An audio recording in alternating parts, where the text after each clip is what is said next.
Good evening, good evening. Welcome to Pine Bluff School District, August 27, 2024 board meeting. By my count, we have a quorum. We have Directors Whitmore, Directors Edwards, and Directors Galache missing at this time. So I want to say good evening to everybody. Seems like it's been a while since we've been back together. I don't know.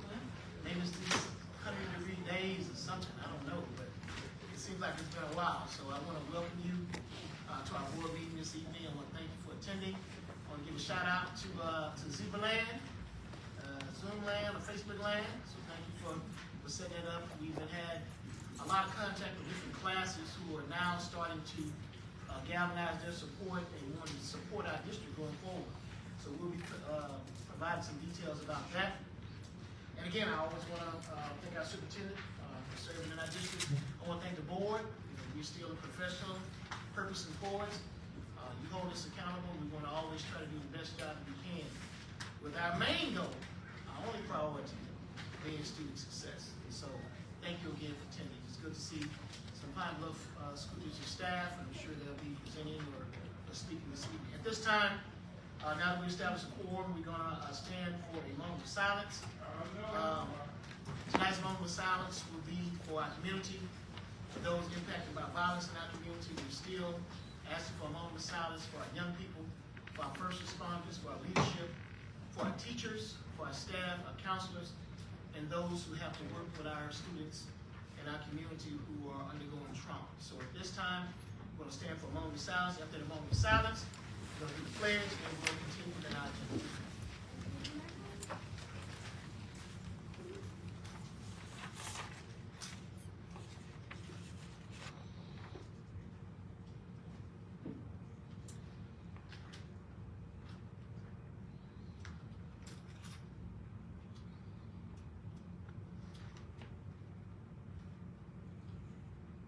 Thank you.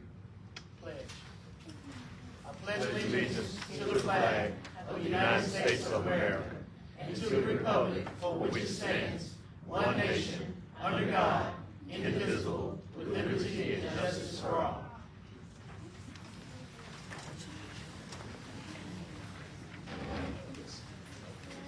All right, at this time, we're going to have a small adjustment to our agenda. We want to move our special recognitions up to the beginning of this meeting and to our meetings going forward, because we, parents are here. We want to get our recognitions done. We know students have to get home and do homework and be ready for tomorrow, and parents need some rest. And so we appreciate them coming out to support our students. So we're going to be doing that going forward. I also would like to say to the board that I'm going to request that we have some flexibility with our meeting schedule this year. I know in times past we've set the meeting schedule for the whole year on the same date at the same time. I'm going to ask for some flexibility because we sometimes have changes in schedules. I want to make sure we always have a quorum. If things happen, we also have families. We also have other responsibilities. We continue to try to take care of the business of the district, but I'm going to be asking for some flexibility with that and working through the superintendent's office in that regard. So I think that's where we are with that. All right. So at this time. Yes, okay, I'm excited. So we talk about special recognitions, but I'd like to really think about, to the board, I want to share this with you. Our faculty went through some very intense 2-day training this summer, and it's called Capturing Kids' Hearts. And one of the things that we learned through Capturing Kids' Hearts is how we do like welcomes during the day and how different things happen. And so one of the things that we talk about that we want, we encourage our teachers and our students to do during every class period is share good things. And so we're sharing our stripes and talk about how in our district, those that are students that show their stripes, those that are educators that show their stripes, and then community members that are showing their stripes. But I'd also like to start using the language good things, because I'd like to share the good things that we want to recognize this month for our board. And so we have some special good things to share. And I'm going to ask Mr. Carlack to come help with that. Yeah.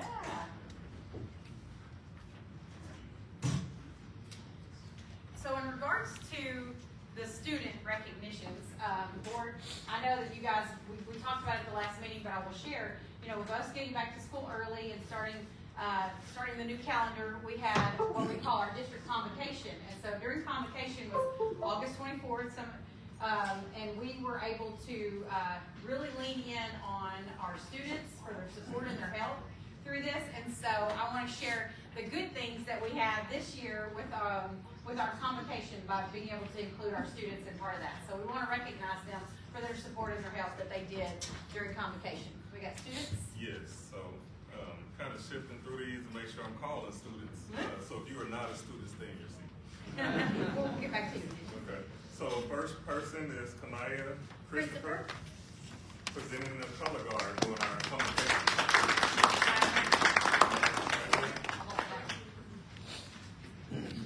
Micaiah McLeod, color guard as well. Another color guard, Paris Hart. All right. Another color guard. And this is the commander. Yes. Miss Humphrey? Still want to recognize those names. Leading the staff in the Pledge of Allegiance, Hunter Wright.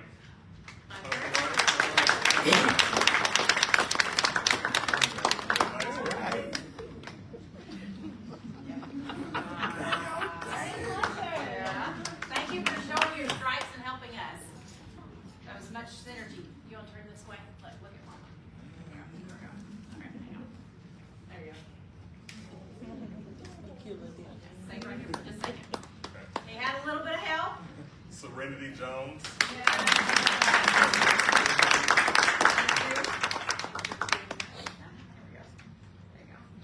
Katie Bullard, singing a duet, A Heart is a House for Love. Katie not here. Danny Johnson Jr. also sang a duet. Adam Price, our guest speaker, who did a wonderful job.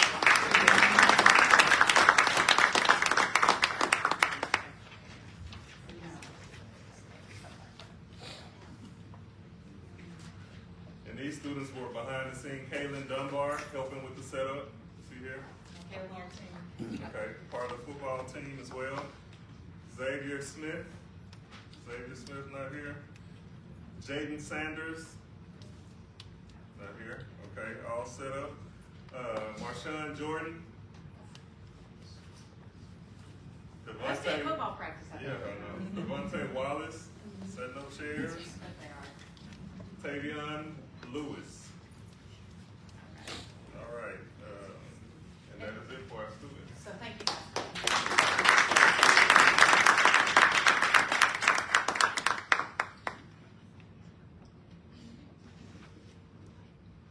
Thank you, Adam. Thank you, guys. And so our staff awards.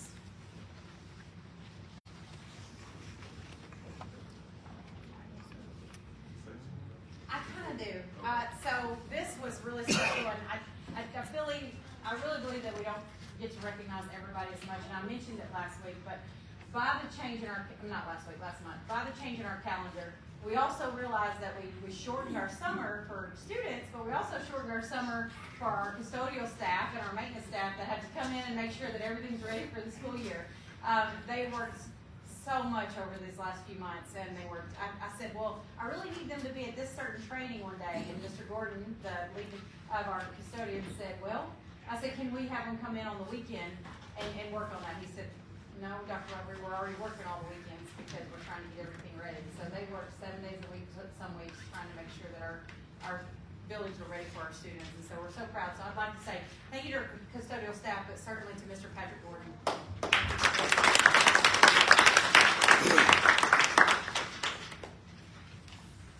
Can't imagine. He makes miracles happen. He really did. So I just want to say thank you so much. Yes. Stay right here for just a second. And then the other person that was very integral with many things that we know we're in a very technology world, and everything had to be moved from one building to another. We had to have smart boards set up. We had to make sure that we had all the internet connection and everything. So we'd like to really say thank you so much and recognize Mr. Brandon Sims, our head of technology.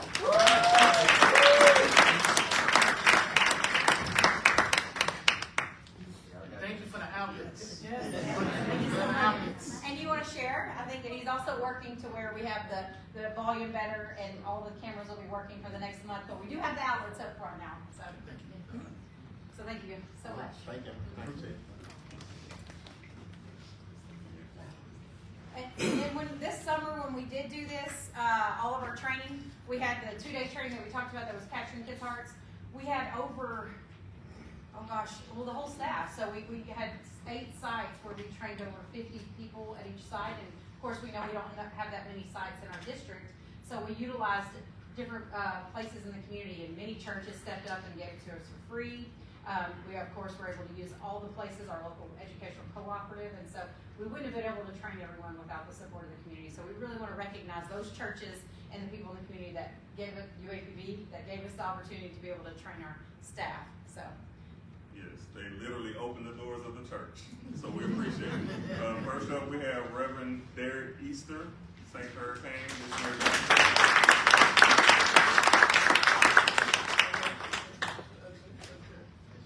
Next, from Freedom Center at New Life Church, Mr. Clarence Davis.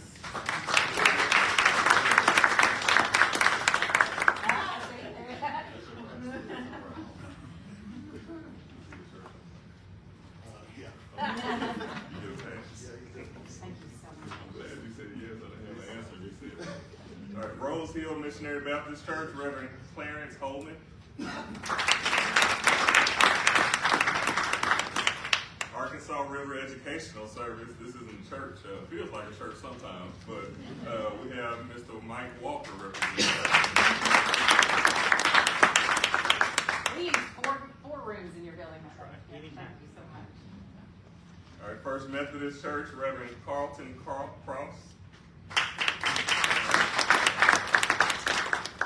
Pine Bluff First Assembly, Pastor Kevin DeYoung. Kevin DeYoung. Thank you so much. And that was fun. We did our convocation at his church, and so the technology, I think you spoiled Mr. Sims with the technology you guys had there. And University of Arkansas at Pine Bluff, Rose Marie Ward Lab. That's what we use, but that's not the person.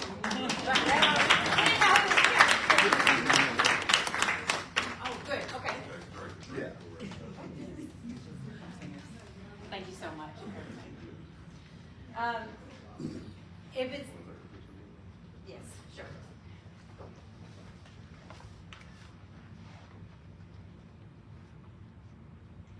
Thank you so much for everything. We couldn't do this without our community. Yes, I saw too. I see. Yeah. Come on up. You wanna sing on your way up here? Were y'all in football practice? Yeah, I figured we missed you. They let you out of football practice? We'll tell them we haven't seen you. I don't know where they are. Get an extra last week.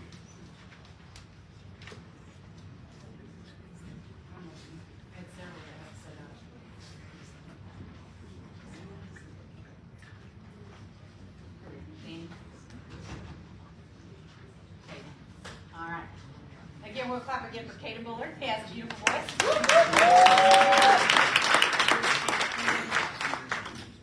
And I think they had what? Did y'all have like maybe one day to prepare? Because we switched it up.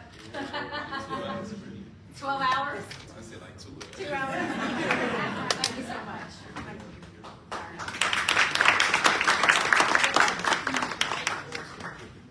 Oh, you want to take Rose Hill? Of course. Okay, we'll get that. So thank you so much. And those that are here that were for the our new things and our recognitions, you're welcome to stay for the board meeting, but you don't have to. So I'll give you permission to leave if you want.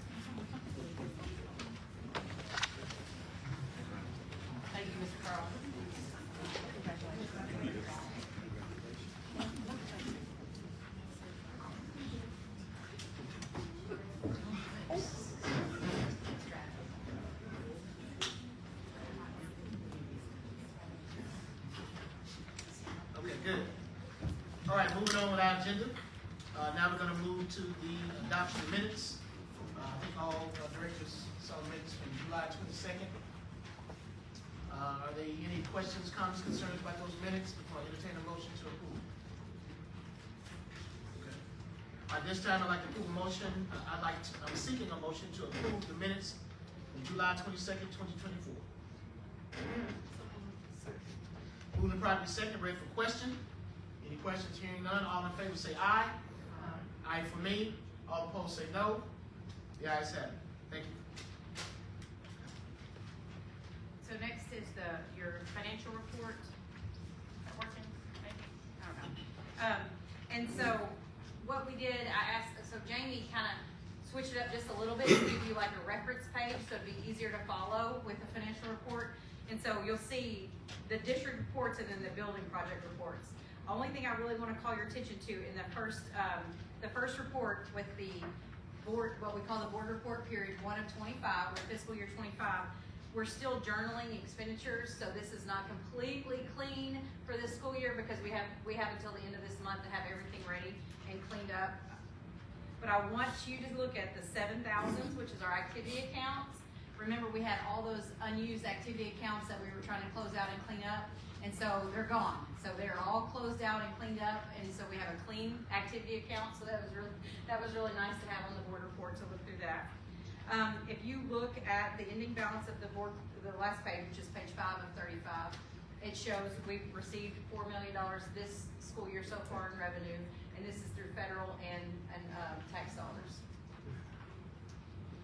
On the next page, page 6, this is our check register that's in e-finance, and I just want to also call your attention to a new process that Ms. Reed is working through with the business office.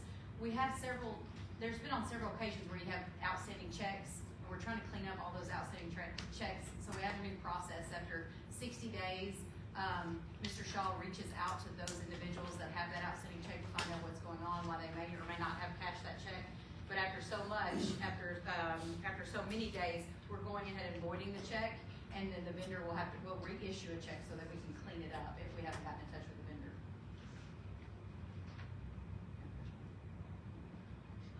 So I thought it was something in the policy about after a certain amount of time had to be turned over to the state auditor or something like that. That's not the case anymore. Well, we can, as long as we're still trying to find out where it's at, we can void that on this, but yes, it's still there, so then we would turn it over. Yes, that's accurate. So if you look, those check register keeps going, and then we have the very back, what you're gonna see are, I'm trying to find the page. Page 25, you start our, the checks for the month, but then I wanted to show you, direct you to the building project, just so you'll be aware of what that report looks like. And before you move on, Jen, I want to go back to the outstanding checks. Is there a way to determine, and there's so many, so it may not be a way to determine, how many days per check that they're outstanding, kind of a running tally? Is there a way of electronically determine that? So if you have check number, I'll just say 598066, and the check is sent on 7/1, is there a way to track to see how many days before it gets to 60 days or when it was cashed? Is there a way to do that? Yes, that's what they're doing now. So like this one, this one says 7/25, that's when it was cut, and so that's how long we know it's been out, Okay. because it hadn't cleared yet. Okay. So like this one, we cut this one on 7/10, it cleared 7/10, so they cashed it that day. But like, that's where they're going back and looking to see what the last 60 days were. Okay, gotcha. It's clean, it's a lot cleaner than it was. There were some outstanding checks from years ago that we finally cleaned up. Okay, thank you. Yeah, it's good. I have a question. So this cancel column, all of those aren't been canceled, are they? No, that just shows that it's, no. They've been cashed. Yes. Well, and not all, so where you see outstanding, those have not been cashed. Yeah. So that cancel column, I don't even know why it's called cancel. What does it say cancel for, Ms. Reed? The amount that it cleared for, basically, the canceled amount is that column, so it's basically the amount it was issued for in this year. So they're all zeros. And there were some that were zeros and there were some that were actually just the amounts of the check, so those made sense, but I didn't understand the zeros either. You'll notice the columns that have zeros on the outstanding and the canceled, those are direct deposit. They have a check number. If they start with a 5, it's a payroll check. So those are just direct deposits, but they still have a warrant number, a voucher number. And so that's why that's on there, but it does not print the amount of the payroll check. Good. No, that's good. I just wanted to call your attention to page 31, 35. And so that is the building project proceeds for, fiscal year 24.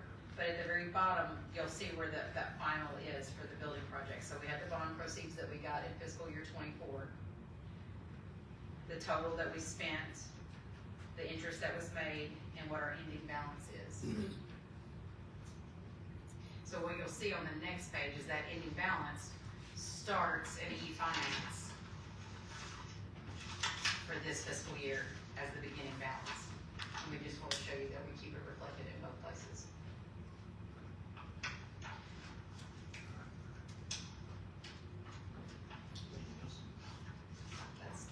That's all Mayor wanted to share with you as far as financials, but yeah, that's. All right, at this time, I'd like to entertain a motion to approve the financial report as presented. Move to proper second, ready for question? Hearing none, all in favor say aye. Aye for me, all opposed say no. The ayes have it, thank you. All right, now we're moving on to board committee reports. So I listed the 5 committees, but, so if we want to go in that order, that's fine. And so, facilities. Yes, good afternoon, everyone, evening. I wanted to start off with a report from East Harding on the, I think that's what everyone wants to know about is the progress on the new high school, so I'm gonna let them start out with the report update.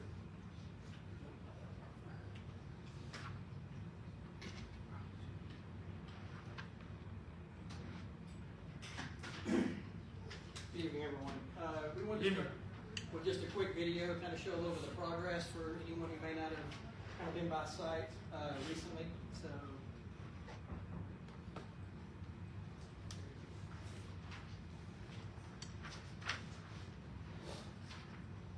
it's going to kind of take you through a little bit of overviews, showing actually some of the demo dirt work as it started.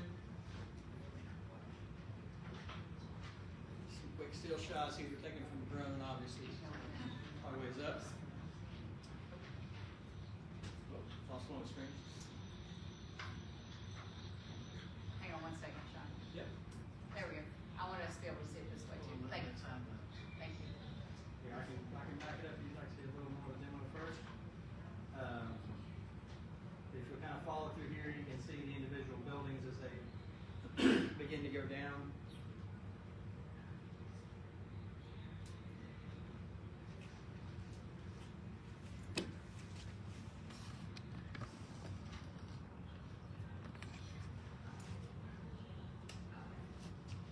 A little bit of work as we were doing this was over against Olive Street, starting to do some of the storm drainage work over there. That's those northeast parking lots. As you'll see, we were beginning to bring in some of the fill that's going to help bring the building up out of the ground. This is kind of looking back through where the main courtyard would be. You're looking back towards McFadden. We'll be over there just going out of screen right now. Kind of moving up around to the multi-purpose building. As we've completed the demo of a lot of the northern and central part of the campus, and looking to again bring on additional dirt to get bringing the footings and foundation level. We did bring in a new water line to back through the multi-purpose building. It's actually fed from the north now, where originally it was fed from the east, back through underneath where the new building's going. So it has its own separate feed in coming from the north.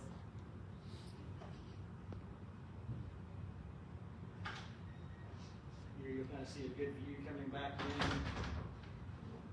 that's Patterson Building, partially taken down, the Academy over here.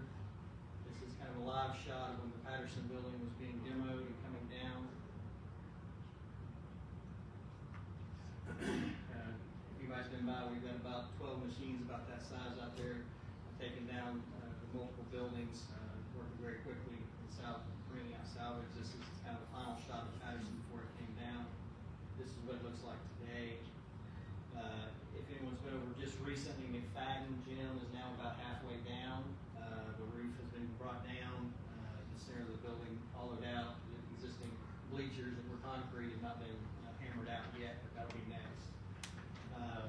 So what you saw in the dirt work and associated fill in that area represents about 35,000 yards of dirt that has been brought in to date to really bring up the center of the site. So you've probably seen a lot of trucks running around downtown area that belong to us. But it's been great. I know that everybody else wants the rain, but we love the dry. So as long as it stays dry, we can keep moving quickly. So it's been a blessing to us.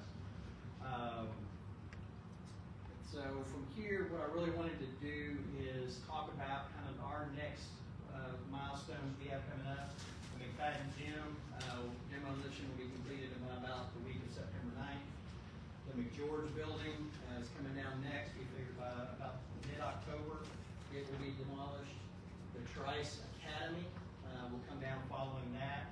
It will be finished by about the end of October range. The Trice Gym is going to stay up throughout the football season this year and the football season next year. It's being used as a visiting team locker room. So once we get to the Trice Academy, our demo guys are going to pull off site and we'll continue with our site work. The Harding drain replacement that we've all talked so much about, we'll start getting the large pieces of precast drain in September 5th. And so you'll start to see that work happening when we'll start doing the replacement of the hardened drain. We are at a point where our concrete crews are just now getting starting to set up their layouts. So we'll be starting footings on what will be the southeast corner of the building. So really just off of the Academy building itself. Right. So we're going to start right there, and we're going to start working our way north, and then come back around this way and kind of build back out the box. If you kind of remember the square shape of the existing school. And let's see. So we kind of, as we think about all of this and all of the changes and the construction traffic, one of the big keys we really have is the safety as we look at football season coming up. And so we sat down and had a real extensive meetings with Mr. Gragg and his staff, Pine Bluff coaching staff, to really work with the district, what made sense from a district standpoint and how we can get people parked safely. We also met with the police department, fire, emergency management systems to get a good logistics plan going. So there are going to be a few changes that you will notice as you're coming into football games this year. And I want to take just a minute to kind of cover a few of those.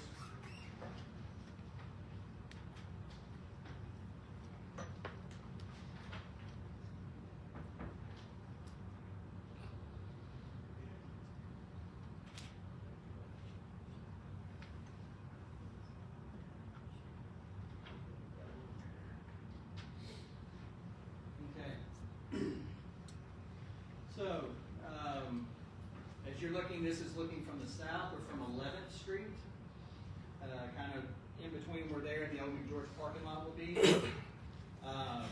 We'll use a pointer over here on the main screen. This is Olive off to the side, right over here.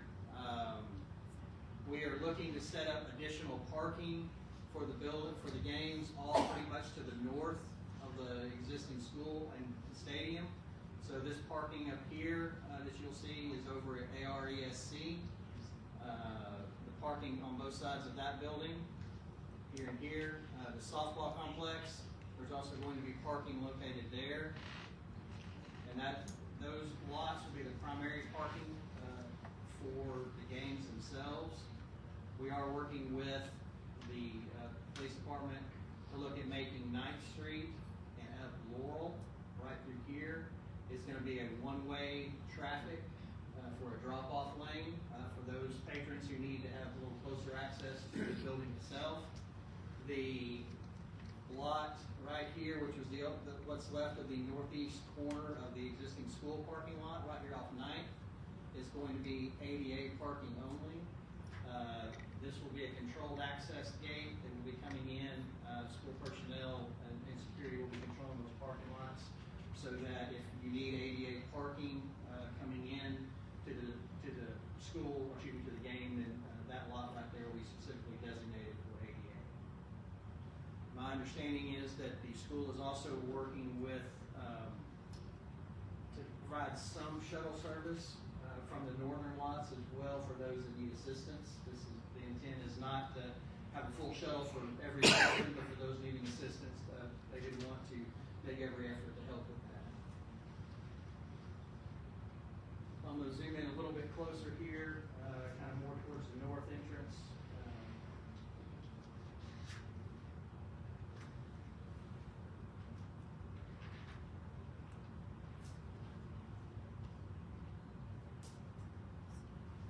So I'm turning your perspective around to the north side of the stadium, I apologize. But again, this is that 9th Street with Laurel coming up here for a drop-off lane. That would be a controlled access point, so if you need to come in and drop off, patrons that need that service, that will be the lane to do so. During the Friday night games, the high school games only, this won't affect the JV or 7th grade, but the high school games. The road in between here, 8th Street, in between Beach and Laurel, will be shut down for safety and security reasons. That will help control the traffic in this area, as well as, I know people tailgate over here on the hill, and be able to have traffic going back and forth. The two main ticket booth entries will still be this southeast entry down here, where it's always been, and right here on the northwest corner. Right here on the northwest corner, the new ticket booth and restroom facility that was built about 3 years ago, that ticket booth will be open as well. So tickets will be able to be taken on the northwest corner and the southeast corner of the building. You will still be able to travel around the north end zone on the sidewalk over here, and there will be travel around the south end zone as well, coming from side to side of the stadium. So if you, no matter which side of the stadium you're coming in on and you get together, there will be access back and forth. We are in the process of getting additional parking area for the football players themselves, right here just north of the multi-purpose building. That will be a place that players and coaches only can park. This gate here at the end of the beach will remain closed as it always is. What that will allow is for the emergency service vehicles to be to the west of the stadium, and the emergency service vehicles will also stage just to the southeast of the stadium, so that police and fire and EMS will all have a good presence there and be ready to activate as needed. The other area that we will be looking at, this is a further south view. What this will allow is an overflow parking space, so if it's to the north is all taken, there will be overflow parking here to the south of 11th Street. The very front of this lot will be coming off for visitor bus parking, so once the opposing team comes in, they can drop off cheerleaders and band up here at the stadium. Again, Trice Gym, this last building here, will be used for their locker room, so it's kind of creating a visiting team area over here to the far west. And we are providing a fenced path for the visiting team to make it over to the stadium. They can come right through here. Again, after the game, it will allow the visiting team, cheerleaders and all, to come back to this area, and they will be loading out over here at the visiting team area and headed out from there. So that'll help keep the visiting teams and home teams separated back in the process and give them a secure area to change. All access to and through the school will be shut off, so anyone parking in this south lot will need to come over to Olive and up and back in here on the north side of the construction site. There will be no access through the construction site for any of the football.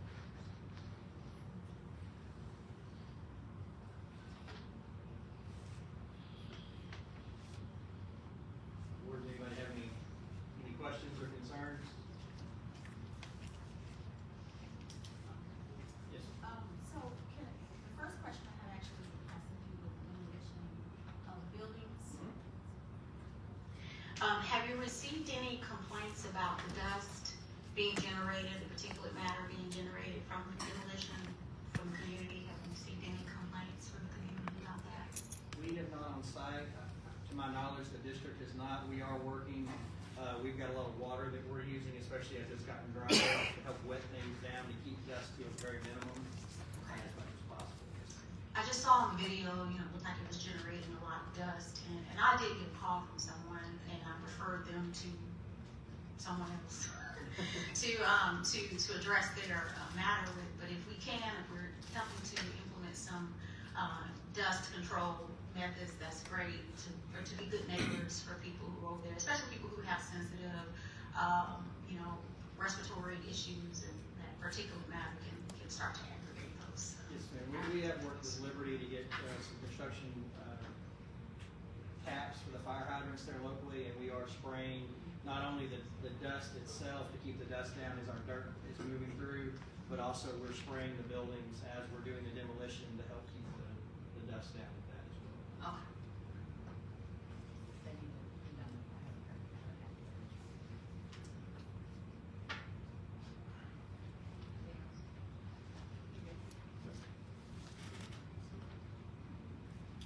Thanks a lot. Sir, yes, sir. Then we will end the report. Student affairs. All right, good evening, Ricky Whitmore. On August the 14th, we had our very first student affairs committee meeting. And basically the primary responsibility of student affairs is to ensure that the parents and students are aware of the services and get what's needed for the students to succeed on their educational journeys.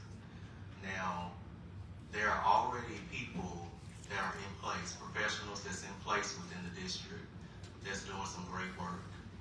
The only difference is with the committee, we have added board members to work alongside with those professionals that's already doing the work within the district. Now, I will say that there was a lot of things that I did not know that was going on, but I'm grateful to have been a part of the meeting. It was very informative. I was able to put faces with the names that I've heard, you know, since I've been up here on the panel. So moving forward, we have a lot of great things. I don't want to start naming people because I don't want to leave anybody out, but I see a few of the ladies in the back that was at the meeting. And what we plan to do is just do everything that we can so that our students are successful. That's primary in this district. Now, I'm a big analogy person, so for those that are not, please forgive me, but I'm going to say it. So what I was thinking of as I left the meeting is currently right now in my truck, my check engine light is not on, okay? But it's always good to have a good mechanic in your pocket when you need it, because there's going to come a time where the check engine light is going to come on. I look at our good mechanics, our great mechanics, as the women that I met within this committee meeting that is part of this district, already doing great work. So, our engines are our students. And there's going to come a time where the check engine light is going to come on. Whether it's a behavior issue or academic issue, we need to make sure that our great mechanics are taken care of. And that's what we're going to do. We're going to make sure that our professionals have what they need to be the best that they can be. So that's basically what the first meeting was about, to basically see who's in the district, what are they doing, and how can we be of assistance to those professionals that are already doing the work so that our students can succeed. So moving forward, what we plan to do is to add a parent to the committee. Now, I am a parent, but I don't count as a parent, I'm counted as a board member. So we're going to get somebody that I believe is not currently active in the district as a parent on the committee. That's next steps. And also we talked about potentially a directory of some sort, and maybe even a video that we will produce so that the community, the parents, the students will be able to go out and see who it is that they need to contact for specific things, and not basically get the runaround in the district. So if there's, for example, a special needs concern, you know, you'll be able to go to this directory, or you'll be able to go to this video and like, this is who you need to talk to. If it's something pertaining to mental health or bullying, for example, you know, this is the person that you will need to talk to. So we're basically in the beginning works of that. Again, this was our first meeting, but I'm excited to see what is to come. You know, everything ran smoothly, and I do want to give another shout out to the people in the district. A lot of them I see, several in the back, that are already doing great work. Again, these people have already been doing this work, and they're going to continue to do the work. The only difference is we've incorporated some board members, and we're going to pick up a parent that's going to come to help our students be successful, because it's about our students first. So that's where we are, and within the future, we'll be reporting again after some more meetings. Thank you. So Ms. Edwards normally chairs the Academic Affairs Board meeting, but, committee meeting. Does anyone want to talk about it that was in the meeting from the other day? You may handle these. No, that's fine. You may go ahead. So we invited Ms. Rawls, our Director of Curriculum Instruction, and basically we walked through the pacing guide with the board members that were on that committee, just to talk like, so our district has ELA, math, science, pacing guides for every grade level across the district for each quarter, first, second, third, fourth quarter. And so just accessing that on the website and showing where that was. And some of the feedback, of course, again, was how can we ensure that parents know these things, that they are understanding what the students are learning and are expected to be able to do by the end of that quarter. So some of the things that came out of that we were already going to do that Ms. Rawls shared was that we have a monthly newsletter that's going to go home talking about exactly in each core subject what that student would be doing. And then another thing that was brought up was at the secondary level, syllabus in each classroom. And so that would be something that when we met with our lead teachers and talked about that at the secondary level, how we could be consistent with making sure in certain courses we have a syllabus so that we can prepare students in that way. We're also going to create videos and support in regards to how parents can access their students' texts and the different things that they're using to learn from on the Clever app. Our students are all logged into Clever, which is where they can access all of their educational resources and support, but we realize that many parents don't know how to gain that access. And so we're talking about doing some videos to put that out there on our Facebook page and things like that. So it gives parents an idea of where they need to go and how they need to do it. And that came out of that committee. We looked at data. We looked at some of our data as well.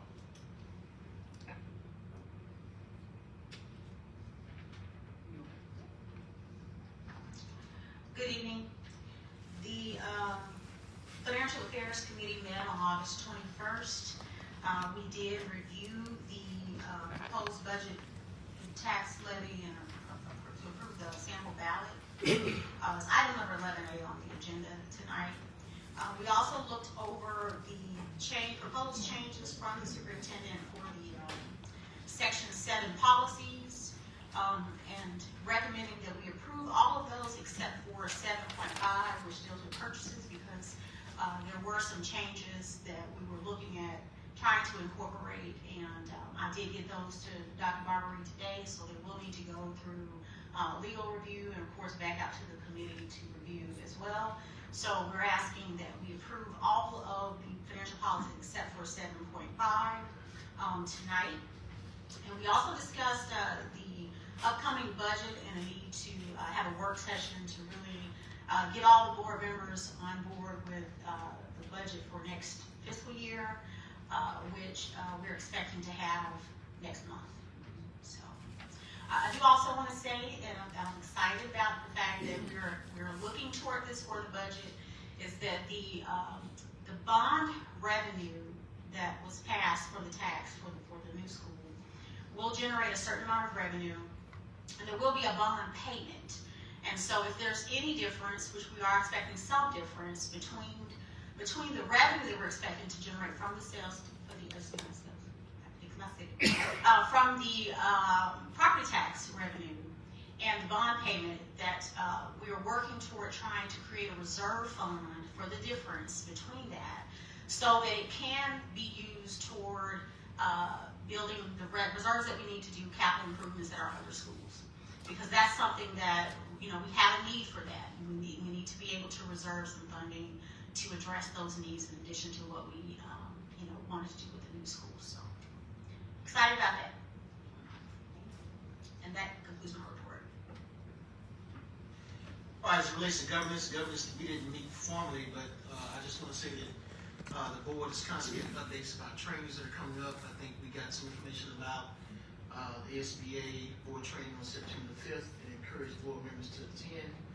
I will not be able to attend in person, but I think I'm registered to be able to attend by Zoom. And so Superintendent Barber shared that information. Also, just to remind board members to keep up with your service hours and the hours that you're accumulating, and try to participate in as much training as you can going forward. I don't know what our minimum is, but I never like to do the minimum. I think it's 9 hours, yeah. And so I think in this meeting on the 5th, I think you get 8 hours, if I'm not mistaken. So, we do about 5 or 6 of these, and then, we're moving forward. Continue to train, continue to get better, continue to demonstrate, we're professional purpose and pause as a board. And so we'll be, or I'll be reaching out if board members want to meet more formally to talk about some things. The other boards are working on policies and things like that. We haven't had any issues. We still have adopted kind of a procedure as it relates to public speakers. We haven't had any public speakers, but we have a procedure in place in preparation for that time, if it ever arises. And so that's what I would have to say about governance. Thank you. All right, PBC, we'll hear from you.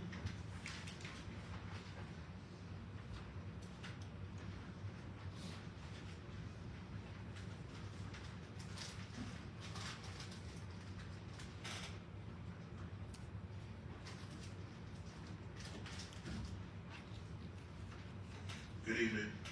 Good evening. Hope everybody's doing well.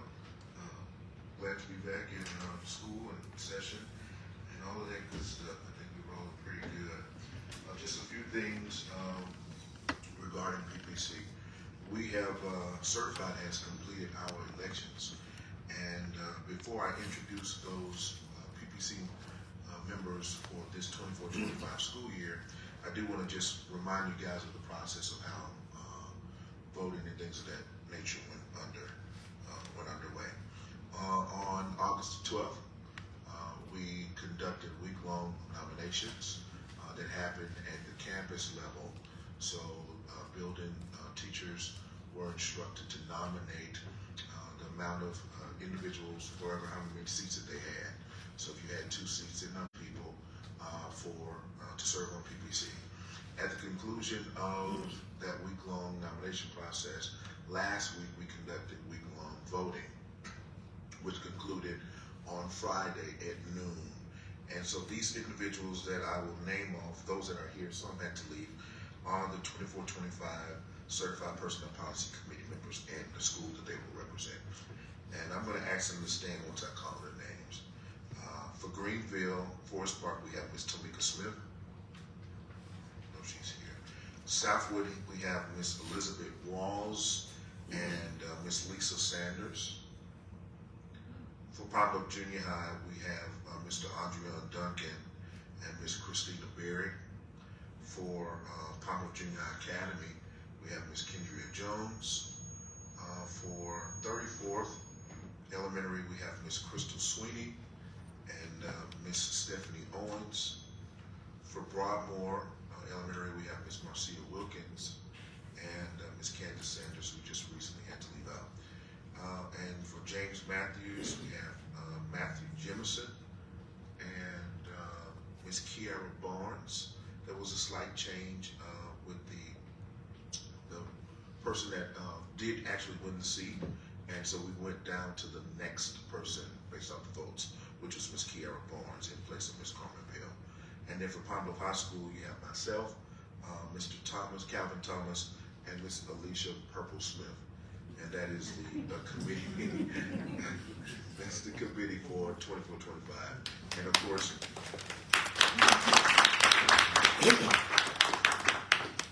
we will have our first official meeting on September the 9th at 4:30. And at that meeting, we will do committee elections for the chair and secretary, that type of thing. And we'll proceed with our order of business from that point. And I have spoken with Classified as well, and they are in the process of getting theirs underway as well. There's a little more complex because they have more departments and things of that nature to be able to touch, and so they'll be getting theirs underway as well. The good thing is about being on the year-round, we are way early because you don't have to have it formed until October 15th. So that allows us to be settled and to get to work done a lot faster. And then on next week, when we come back, I'll be meeting with Ms. Shelton to make sure that we have whatever policies to kind of get her feet wet on all those things, to make sure she has access to what she needs to make sure we can have those things uploaded in a timely fashion. That's all. Thank you. Any questions for PBC board members? All right, thank you. All right, we're now at the superintendent's report. As a reminder, on our report, our focus is our students, and it focuses around the 6 systems. And so I just want to give a quick report on a few of our 6 systems. In academics, and I may need help with that, but I'm going to skip real quick. I'm going to skip those things that are the reports because I'm going to let other people talk first. But I will say, as far as facilities and transportation, we had the update on the Pine Bluff High campus. We talked about the football parking and the changes that may be made there. And one other item that's on your agenda tonight would be the sale of the 3 buildings. We have had offers on our 3 buildings that are for sale. But I do want to say, and I didn't ask him to come to the board meeting, but I want you guys to know that, and I want to celebrate this, and we'll have him here next month for sure, but Mr. Carl Stewart, our bus driver, is a hero. He saved a man's life yesterday. I'm sorry, Carl Smith. Carl Stewart is another, I'm sorry, Mr. Carl Smith. But there was an incident involved with our bus yesterday, and he acted as he's trained to do, and was able to get the fire extinguisher off the bus and put out the fire, and it was life-changing for the other person involved. We had no students on the bus. He was the only person on the bus, so luckily we were very fortunate as a district, and I just want to say for facilities and transportation, Mr. Kalen Davis has been fielding a lot of calls from reporters and taking that and helping and taking care, and so we're just very, very proud for him to be a member of our Pine Bluff School District family, and we're thankful. So to academics, I do want, if you don't mind, just to click on that first link, Mr. Sims. That's our, I just wanted to give a quick update for our K2 assessments. We have beginning of year assessments, and now this is going to be for every grade level, but right now I just wanted to kind of share again with our K2 data. Ms.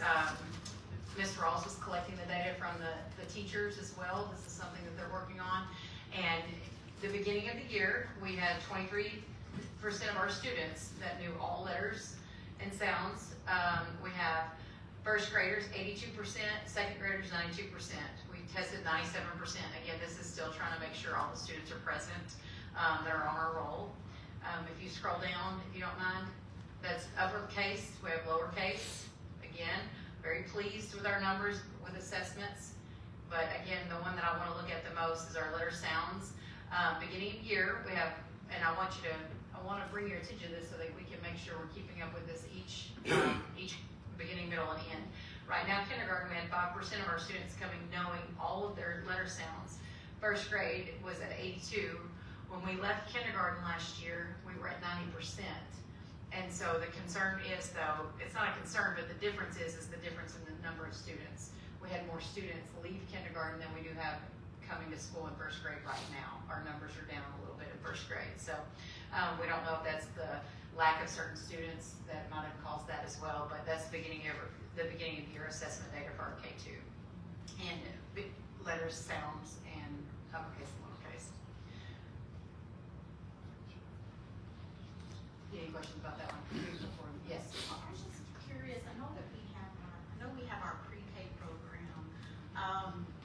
How many, I guess this 5% all came from pre-K, or do we know what our capacity is from pre-K to help to increase our numbers for people? I'll have the numbers for you of exactly how many kindergartners we have that came from our pre-K. I don't have that tonight, but I'll make sure I get that to you guys because that is something that we do pay attention to. And I know that we don't always retain our pre-K students. Many of them do go somewhere else. And so that's something that we have talked about with Ms. Peoples, and we're looking at a plan on how we can continue to retain those pre-K students, but I'll make sure to get those numbers for you.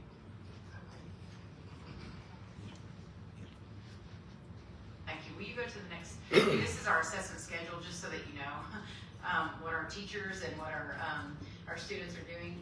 Is there any way to make it a little bit bigger, because I can barely see it? Thanks. So just so you know, there's the new legislation that says all kindergarten through 3rd grade students in the state of Arkansas will receive the same screener for dyslexia. And so it's through the Atlas platform. And now it's not ready yet for us to use. The original date for the state was to put out so that we could start using it August 19th for the screeners, and now it's going to be August 23rd. Has that changed anymore, Ms. Lee? The window opens tomorrow. It is, that's tomorrow, that's right, because tomorrow is the 28th.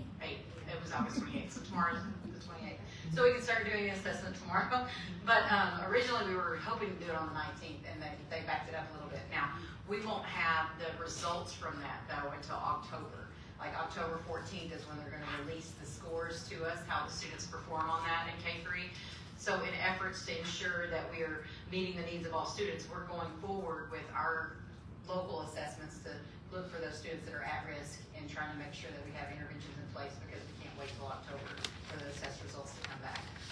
So you'll see that we're providing these assessments in all grade levels. That's just kindergarten and how that assessment schedule rolls. If you don't mind just kind of scrolling up, we'll go through it. 1st grade, we have those assessments, and we do it for beginning, middle, and end of year. And then as you keep going through the secondary school, the upper elementary and secondary schools, those assessment timelines are on there as well. And so I just wanted to let you know that that's in your packet. I'll make sure that's in your packet so you can go back and look at that as well, as far as when we're providing those. Under human capital, something I was very excited about and wanted to share was that you currently have 76.7% of our educators fully licensed for the subject that they're teaching, which is a huge improvement over the years. So kudos to our staff. Those that are not fully certified are in pathways.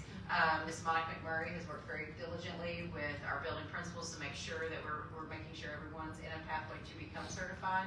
One of our questions was, how many have we had certified over the last year? And so I'll get that number. That just came up this afternoon, but I think I will report on that next month on the exact ones that were in a pathway and that we were able to get certified. As far as openings that we still have, of course, we have special education openings that's very hard to fill. And then we're still seeking an elementary music teacher and a middle school art teacher. I want to make a quick comment about that. Dr. Corbett and I were talking about that and the potential role of UAPB regarding that in terms of helping teachers get certified to work in the district. Do you have any additional comments about that, or any updates? Well, the only update that I have with the MAT program, the MAT program we have on campus, we will help the teacher be certified. So they can reach out to Dr. Daly and the School of Education. And we partner with them very well, so that's good. So thank you. And I know another thing that y'all are doing is the praxis support and things like that as well. They have classes that you could be sponsoring. We also have many teachers in each of our campuses as the lead teacher position. That's something that we talked about in the grade levels and the content area. these teachers will be going through an intensive training throughout the school year to become those lead teachers and coaches. And so we're still growing our teachers the best that we can, and we're excited about that. That's a designation that can be placed on their license after they finish that designation, or after they finish that training. As far as stakeholder and community involvement, a reminder to everyone that we are having our Labor Day break this week. Our students are out. Our students and teachers are out this Thursday and Friday. Of course, Monday's Labor Day, and then our students and teachers are out Tuesday and Wednesday as well. And so we have the Labor Day break. The Labor Day break is over the weekend. And then I put a link, if you don't mind clicking on that link for our stakeholder and community engagement. This, starting the month of September, the second week in September, we have our leader readers, and this is where we're asking leaders across the community to volunteer to come read to our students. It's going to be the second week of every month, but we're going to kick it off in September. And so there is a QR code there. Those that are at the meeting, if you're interested, you can scan the QR code and come read to our students. Board members, I would really much love it if you had an opportunity. I'll make sure, Ms. West will make sure that you can get signed up so you can come read. And it can be, again, it's the second week in any month. So if you couldn't do it in September, we could do any month afterwards. But of course, you're welcome to come read anytime. Just let us know if you want to do so. I said, sign me up.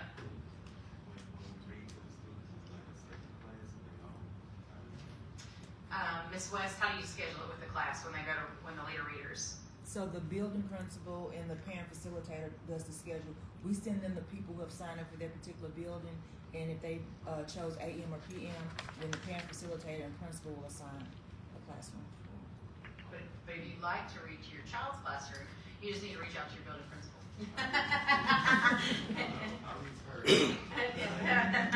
When it comes to, like you said, it's signed up, So when you get signed up to read and they put us to a particular class, what about the other classrooms? No. They don't get into it at that time. So we So need you come as back the we next can. month. We need more. Yeah. How long does it take to read? Well, I mean, What's the you can, story? Yeah, I mean, it yeah. depends on if they want to go to the next class. That might be something they could do. Good.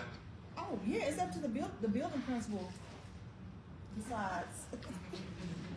Okay. The Just say parent it's up to facilitator and building principal, they'll assign, yeah. Yeah, I'm sure they'll make sure all the classrooms get touched. What's They that, don't have to Ms. sign Wright? on. I said, if you wanna read all the sixth grade classes, you can.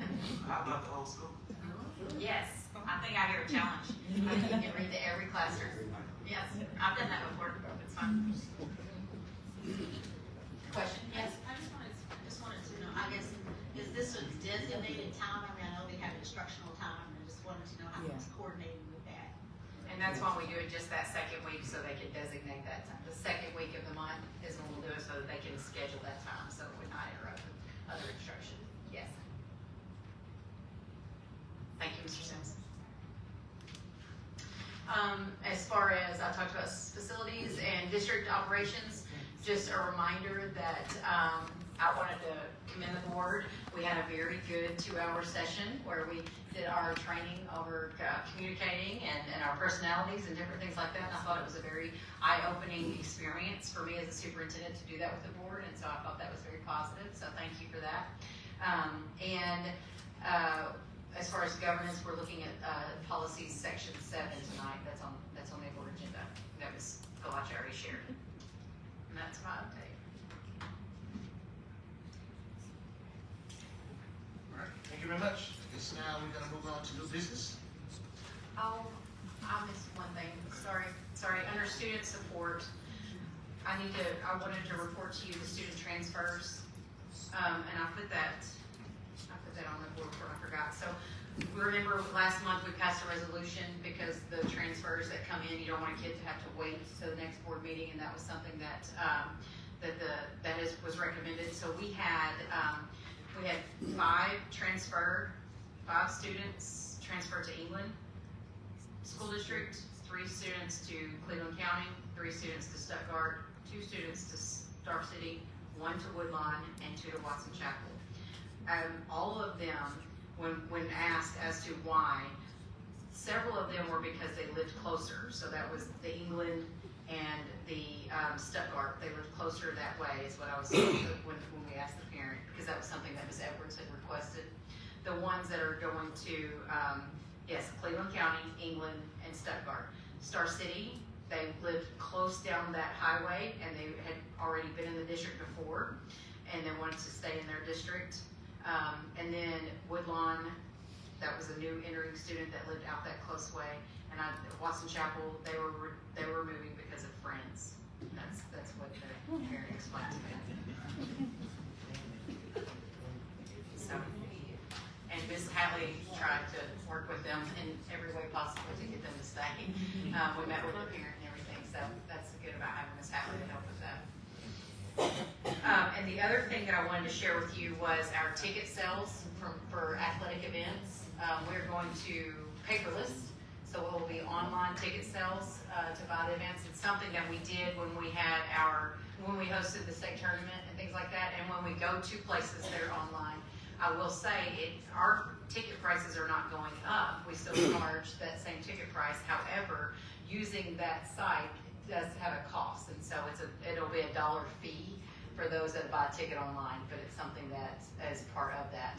At this time, we discussed the district did not need to accrue that cost, so it would be at the cost of the patron buying the ticket.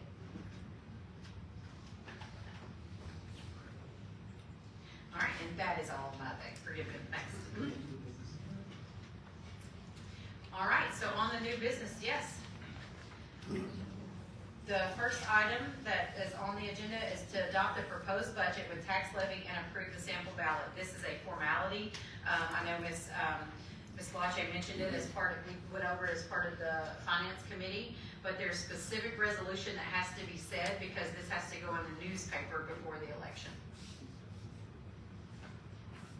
All right, I'm gonna read the suggested motion to adopt the attached proposed budget of expenditures with tax levy for fiscal year beginning July 1, 2025 to and including June 30th, 2026, and to approve the related sample ballot. I'd like to entertain a motion to approve that statement. Second. The moving properly seconded, ready for question? Hearing none, all in favor say aye. Aye for me, all opposed say no. The ayes have it. In your packet, you'll see section 7. Policy, all the policies for section 7, forgive me. It's like item 11B. You'll see the red indications, but this is with the changes. We're going to ask that you approve the policies in the packet, all except 7.5. We're going to pull 7.5 out. All right, at this time, I'd like to entertain a motion to approve all of section 7 except 7.5. So moved. The move properly second, we're ready for question? Hearing none, all in favor say aye. Aye for me, all opposed say no. The ayes have it. Dr. Rice, I forgot something. I've asked Mr. Scott to come talk about student support with capturing kids' hearts, and he has a presentation, and we have people here to talk about it. I completely forgot. Forgive me. No problem. All right, while we pause and just step back. Is that okay? Yes. Thank you. I just saw him sit there.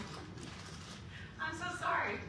So another part of student support is our efforts with capturing kids' hearts, and we talked about it earlier when we were doing our good things for everyone. And so Mr. Scott, our new building principal for Broadmoor, welcome, thank you. And he had a parent night, and I'd like for him to talk to you guys about his parent night and then and what they're seeing right now at Broadmoor Elementary regarding capturing kids' hearts. And please forgive me. No problem. Good evening. I am Timothy Scott, proud principal of Broadmoor Elementary.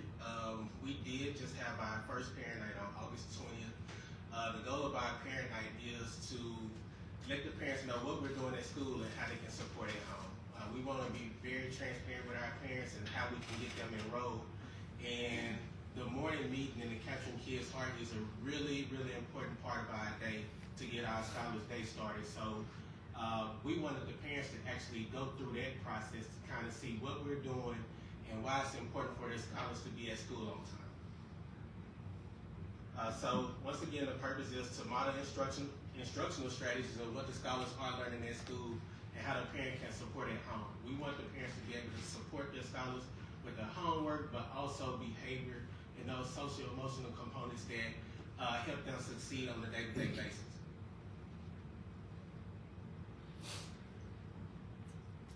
And what is the Capturing Kids Heart? It's a teaching and learning program that helps educators build relationships with students to create high-achieving learning environments. The program uses experiential training, coaching, and character-based curriculum to focus on socio-emotional well-being, student connectedness, and a relationship-driven campus culture. And one thing that we asked the parents was, do they remember their favorite teacher? And a lot of them said they did. And we talked about those feel-good things that made them remember those teachers. One of my favorite teachers was Mr. Lott. He was my father figure away from home. I still have my father's living, and I still have that connection with my family, but Mr. Lott was their father away from home. We was at school practicing every day, and he was there, and that was that person that I could actually go talk to anytime I needed something. The goal, to capture students' hearts, just like it says, and to capture their minds. One thing that we did talk to the teachers about this summer was implicit bias, making sure that they don't have a bias towards kids just based off what they may have heard in the past. But also we want them to be able to empower their scholars to have relationships with them.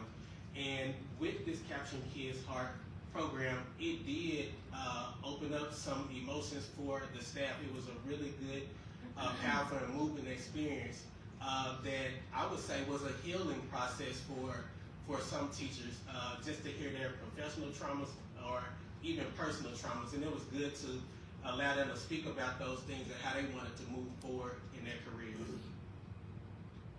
Projected outcomes, strengthen student connectedness to others by enhancing healthy bonds with teachers, implementing consistent rules of conduct, our stripes matrix, talking to our scholars about earning their stripes and how those behaviors should look inside the classroom, outside the classroom.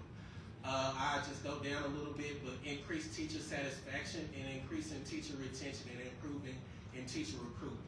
I know sometimes teachers don't know how to cope or handle behaviors, but this is a program that really helps them build relationships with the scholars, but also it's empowering the students to not be afraid to talk to their teachers. But one thing we're talking to the teachers about is being authentic in their approach, but actually showing that they genuinely care. We want school to be that place, that safe haven for any time the scholars are coming to school, that they feel really, really, really good about being there. And also their growth. We want them to grow to be proficient, but we know you gotta crawl before you walk. So we really want them to grow in everything that they're doing. And the last slide was what's next and how will we move our scholars. Intensive intervention catered to student needs. That's that win time, that what I need time. We have some BOI assessment data now, so we kind of know how we want to group our students and how we want to move forward. Increased instructional minutes.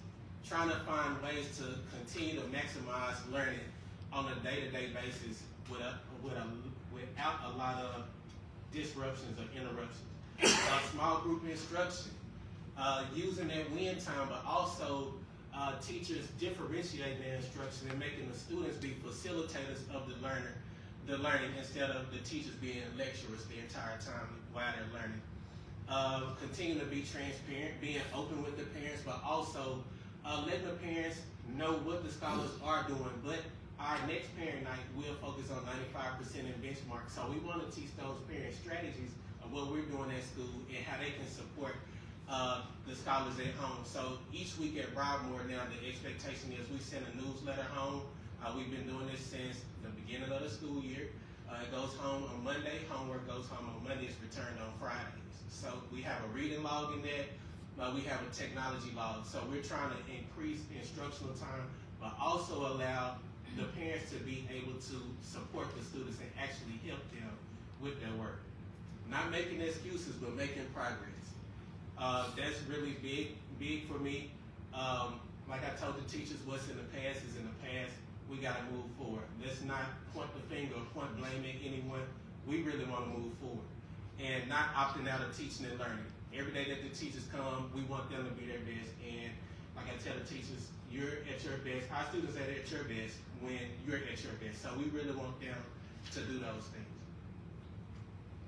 And those were just our breakout sessions. So each grade level, the collaborative teams, they went through the routine and told the teachers basically what we're doing at school, the parents, what we're doing at school and how they can support at home.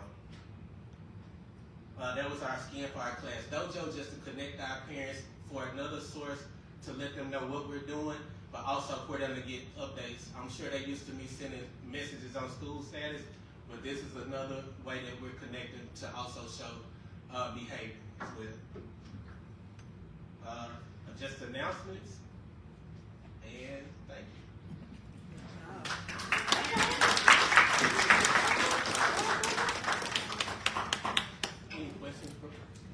Any questions for me? Questions, board members? Any questions? Thank you for a very inspiring report. Okay, Go ahead. no questions. It's more of a comment. So, great report, spot on. But I had the opportunity to also go through training.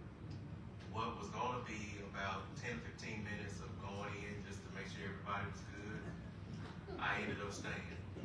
I did both days, and I will say that there was healing that took place. It was a great experience, and I can speak on this for hours, but I know we gotta get out of here.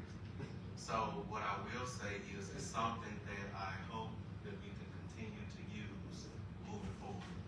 I've had an opportunity to visit a few of the schools. My plan is to be more familiar face in all of the schools this year and not be more in one than the other. That's a goal that I plan on, so you will see me. But the few schools that I have attended, I do see a difference in the environment from greeting people as they come in, the smiling faces. So that's why I just say that there was true illness, that a healing that took place. And I'm grateful to have been a part of the experience with you.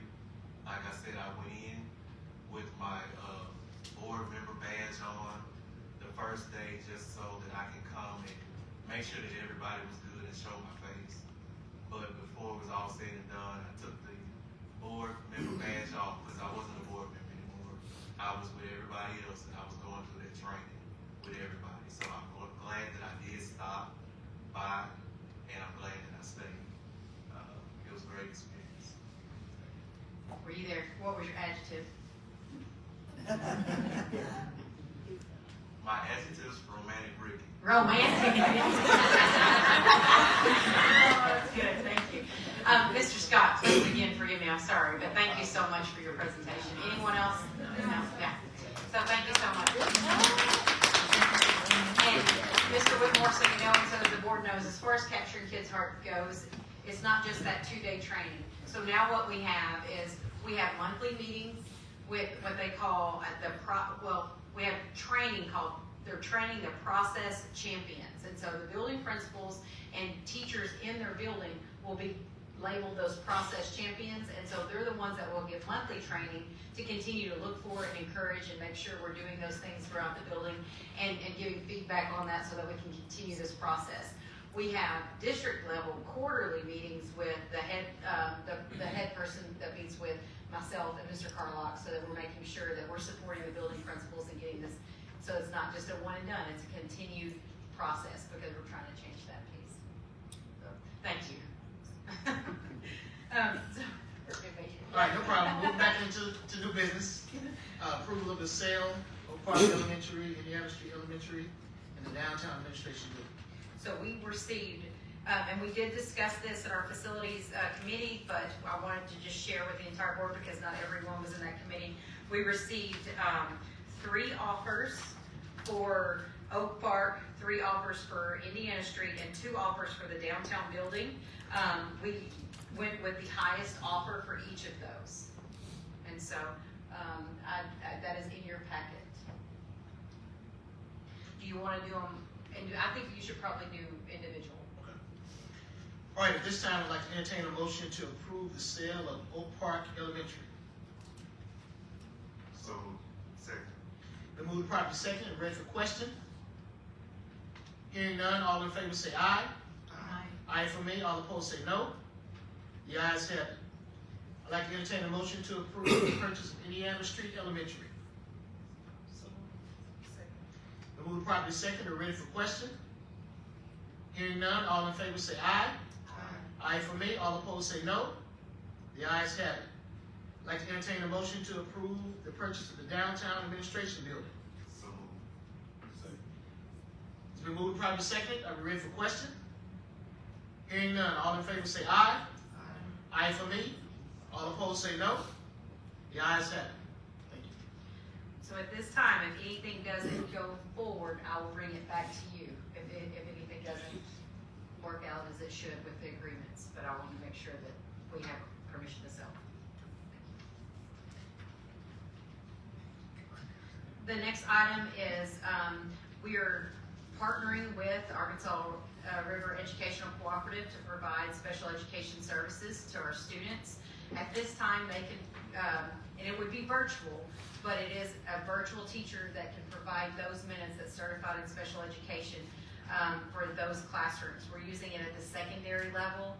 At this time, it would be resource in certain classes and some self-contained minutes. But the way that this works is we still have to have a facilitator with the students, like a paraprofessional or the teacher will be with them as they receive their virtual learning through the computer. It's not ideal, but it is something that we have that is providing a certified teacher. If not, right now what we have are long-term subs in the classroom. And this is for three teachers. All right, at this time, I'd like to entertain a motion to approve the ARESC Virtual Special Education Teachers MOU. Move properly second. Ready for question. I do have a question, and please refresh my memory, but I thought last month we approved, contract teachers for special ed. Yes, so we use stepping stones as a contract as well, and they can provide an on-site teacher. But at this time, this is a method that, and the ones that we're using stepping stones for are those students that are of a little bit more severe need, that so they require more of a service, so they're in the classroom longer. These services are more of the just individual type intervention, certain amount of minutes. And so stepping stones, we use that company to provide, right now we're using it to provide 2 classes for that. But this is 3 teachers at a cost of $180,000, so it's still cheaper than what we can do through stepping stones as well. How much was the stepping stones? It's $67 an hour for the teacher, which is what we pay that company. I'm not saying that's what that teacher makes, that's through the vendor. And will this be, the students who go through the virtual program, like he assessed if this is an effective learning method for them? Or is it, I mean, how will we differentiate who goes into who has an on-site teacher and who uses virtual? Right now, it's based on schedules, and where we didn't have the teachers. So right now, it's based on the student schedule and the fact that we could make this type of learning work for those students. If we could get an on-site teacher, that's what we would want to do. I mean, like hire a teacher, that's what we would prefer. As far as determining if they're successful in this, the success is that they're right now being provided their services. We hope that they're going to be successful for sure. Any other questions? Discussion? All right, the motion's been moved and properly second. We're ready to vote. All in favor say aye. Aye for me. All opposed say no. The ayes have it. The next purchase service also involves special education. We used this a person last year to support with conferences and different opportunities for students. This person is not providing instructional services, but we utilized her last year. It did not go over the threshold, but in case it did, I wanted to make sure I brought it to your attention because we did have an MOU for her. So since we do have so many students, or I want to say we have so many teachers that are not certified in special ed, and we have some long-term subs in those places, and we have students that are receiving services, we need to make sure that their conferences are held accurately, that the paperwork is done accurately, and that we're supporting those teachers. So she provides that support for those subs and making sure that we have accurate lessons and that we can get all their IP minutes met and all their paperwork done and get their, and she holds those conferences as well for the teachers that are not certified. All right, at this time, I'd like to entertain a motion for the approval of purchase services for special education conferences and support. I move properly second and ready for question. I do have a question. Yes. So would this be classified as a professional service? And in terms of our procurement requirements for professional services, and would we at least, ask if there were, take an attempt to get some other quotes or qualifications from other individuals as well? I don't know this person. It's not really professional, I see what you're saying, professional service would qualify like lawyer, architect, those things. She's a purchase service, which is she's a former special educator that has a special education license, so we're just using her as a purchase service to provide those things. So she meets the qualifications of what we would need to hold conferences. Okay, I was just making sure that we had covered any kind of procurement requirements related to a contract that we were having with an individual. And it's just a memorandum of understanding, we're not contracting her. All right, any other questions, comments, concerns? Yes, I have a question. Yes. Is she here every day, like 5 days a week, or only certain days? Only certain times, but she fills out a timesheet, and we do it that way. So most days she comes in, I see her, she'll pop in. I'll see her at campuses when she has certain conferences or when she's meeting with certain ones. I could give you a good schedule, but she's not here every day. All right, any other questions? All right, you ready to vote? All in favor say aye. Aye for me, all opposed say no. The ayes have it, thank you. And the purchases, if you want me to go over each one, these, do you want to do them individually? Yeah. Okay, all right. So, the school status is our communication platform that we use. Mr. Scott actually mentioned it earlier when he was talking about how we communicate.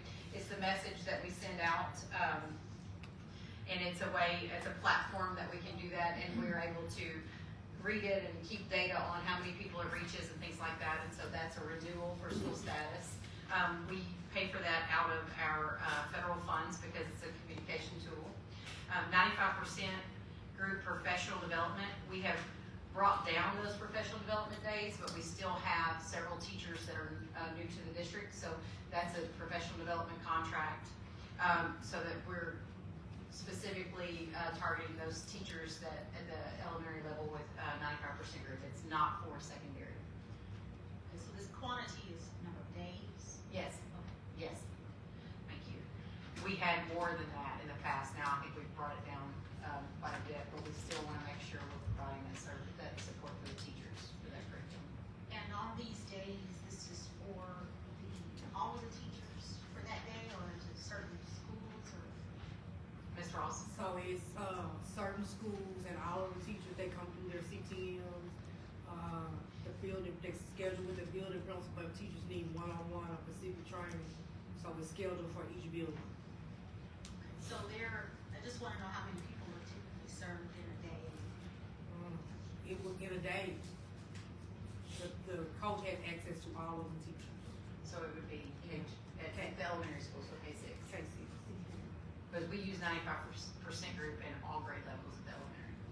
Okay, well, I was just thinking of getting, maximizing our investment here, because, $5,200 a day, I'd like to see us be able to get as many teachers as possible served, or scheduled to serve on a daily week. Okay, I'm excited.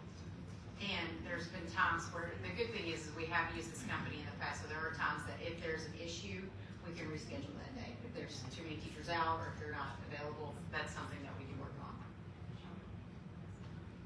You're welcome. The next set of 95% group curriculum. That's the additional consumables for our curriculum that we have. We're using, we're gonna purchase another set, so we have that extra. The next thing on, which is item D, the Just Right readers. This was a product of decodable text that we can utilize across the campus. That'll be in all classroom libraries, and it'll also be available for to send home with students as well. The Rex Academy is the curriculum that is used for our 21 CCLC program. Last year we spent more on that because we actually had more training to it. Now this is just the online platform, and it has to do with STEM related activities and things like that. Progress Learning. I went back and we requested a 2-year quote for Progress Learning. This is our platform that we use to create our classroom formative assessments and our district formative assessments. It's part of our intervention. And so we're asking for a 2-year quote because we can use our ARP ESSER money to purchase this, and we know that our ARP ESSER money has to be expended by September 3rd. Well, it has to be obligated by September 30th of this year. It has to be liquidated by January of 25. So that's another reason why we like the platform, and we're going to go ahead and try to get 2 years of it. We have a Chromebook replacement, 1,500 Chromebooks that will be replace the ones that have been lost, broken, or not returned from the different types of virtual learning when we had students taking them home. But we also are going to make it to where we can replace Chromebooks in the future.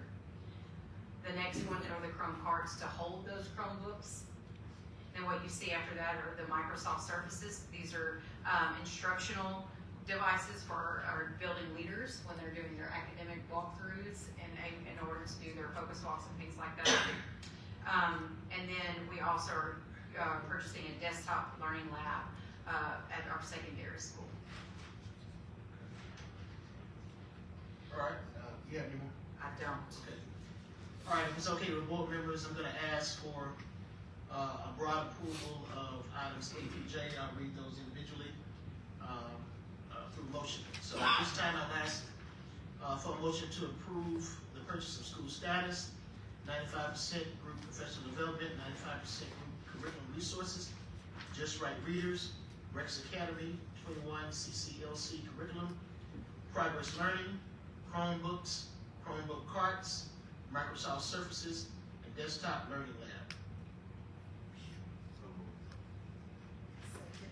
Moving properly second. Are there any questions?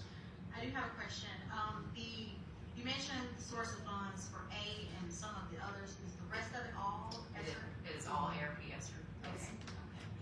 And some of the items that will be added to our fixed asset inventory, do we have all of the places that we're going to store some of this stuff already, or we're still working to do that as well? I think we have the storage for all of our Chromebooks.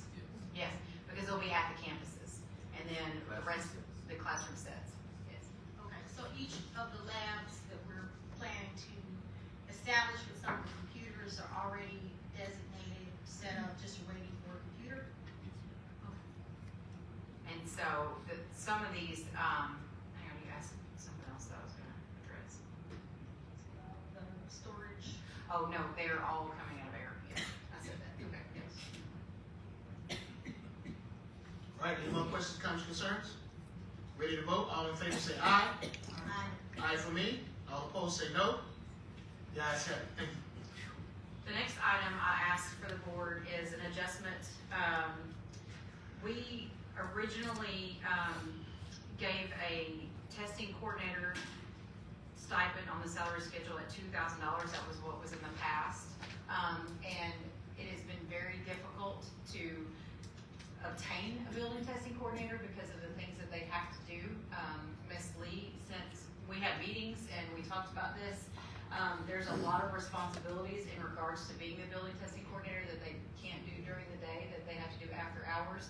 And so I'm asking that we adjust that stipend from $2,000 to $4,000 for the building testing coordinator. All right, this time I'd like to entertain a motion to raise the building testing coordinator stipend from $2,000 to $4,000. Move to private second. Ready for question? Yes. So this is also, is this gonna operate again, or is this gonna? No, we take that out of ESA. It's not required to have it, well, we can still take it out of ESA. We have to have a district level, and you have to have building level testing coordinators, but we can pay for that out of ESA. That's where we take it out right now. Any other questions, comments, concerns? All right, hearing none, all in favor say aye. Aye for me, all opposed say no. The ayes have it. Thank you. All right, at this time, we have a need to go into executive session to discuss the safety assessment as well as personnel. So I want to thank the community for attending. We will be staying in this room, so we're going to politely ask you to exit. Yes. We're also going to take a small break at this time. So, Wait, 5 minutes. yes. Okay. And I got 400 papers.